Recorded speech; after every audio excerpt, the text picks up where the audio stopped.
Let's talk a little bit about Missouri and what you know about him. Well, obviously they're a great shooting team, making 18 threes against Auburn.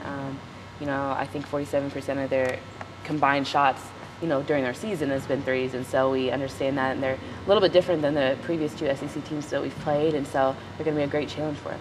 Tabor Morgan, I went 11 of 18 from the arc. You could appreciate that, can't you? Absolutely. I mean, that's obviously great shooting, and that's what they lend themselves to do, and we have great respect for their shooters, and we're really going to have to be on it and really ID them wherever they are. You went 38 minutes, I think, in the other game. A lot of players' minutes are going up right now. How are you guys dealing with that? Well, I mean, a lot of it is we feel in great shape. We feel like, preseason and everything's really helped us get our conditioning up, and also the coaches are just being smart, understanding that we are down, in numbers a little bit right now with Sierra out. And so, it's all about recovery. It's all about, just doing what you need to do to be able to be out on the floor. Being shorthanded and still the success, on the road at South Carolina and then here, against Georgia, were you surprised with just how much, or I guess this final score, how much y'all beat them by? I don't think we're surprised. Honestly, we respect all of those teams. They're really great teams, very athletic teams, and every game in the SEC is going to be tough. But for us, we just want to keep getting better every single game and play, to our potential. And so we felt like we were finally, reaching those in the second half. And so the score is going to take care of itself. We're not really focused on that. We're just focusing on trying to improve. What does it take for you guys to come out from the tip and have a little bit more spark? Holly joked that she had to open up the bottle on you guys. Does Holly need to open up before the tip? Is it between the players that you think within you guys you can come out faster? Well, definitely I think it's on us as the players. Coaches shouldn't have to motivate us to especially start a game out. And so, I think the defensive intensity that we've seen in the second half of both of these games needs to be implemented into the first half. And, our defense is really creating kind of our offense and getting us kind of into a flow of things. So we just really need to focus on, playing defensively for 40 minutes, and hopefully that'll fix our problem. Can you remember any time in your career you've played a team that relies on the three quite as much as these guys do?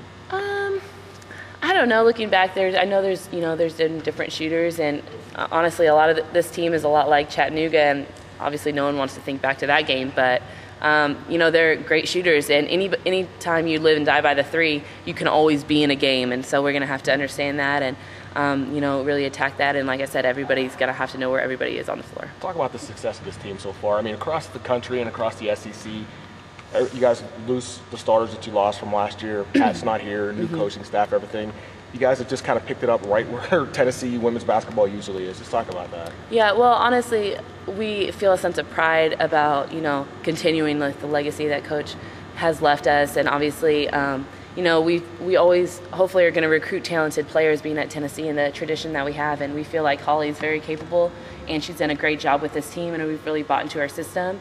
And everyone's just kind of stepped up in their own way. And so, I know maybe people across the country are surprised, but honestly, we're not really focusing on that, and we can't look at the outside factors because we know, we lost to Baylor, we lost to Stanford, and those are the teams that we want to be able to play with and hopefully, be down the stretch, and so that's really where we want to be. Talk about Holly and the job that she's done. I mean, she kind of, they were saying how last year she was the cool coach. Yeah. Now she's the 8C, and she's getting on you guys, opening up the can of Holly in the locker room. Just talk about that change. Well, I mean, obviously when you have that head coach title, you do have to change a little bit, and Holly's still that, great, friend, going to be there for you, want to know how you're doing, build a relationship with you kind of coach.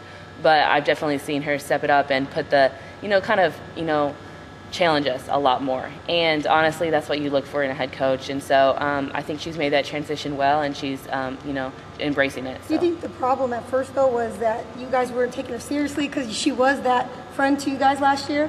Obviously there's a transition period, and things are different. And whenever you lose a head coach, things are going to be a little bit different. Even though she's been in our program for 27 years, I mean, it's still a different person at the top. And so I think it was more of just us adjusting to her coaching style, and we had to build trust with one another. She had to trust us, and we had to trust her as a head coach, and I feel like we've definitely reached that point. How much have you seen Izzy grow from last year to this year, and were you working out with her during the summers and during the off season?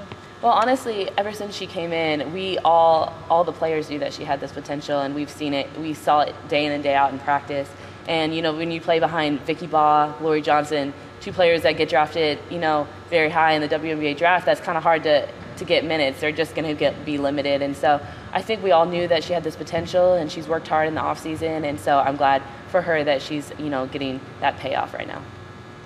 Do you know anybody on Missouri's champions from there? Do you have Well, honestly, I'm not sure. We're going to look at tape right now, but I think I know a little bit names and, you know, familiar with probably faces and stuff, but I knew a lot more of them previously in years previous, but not so much this year.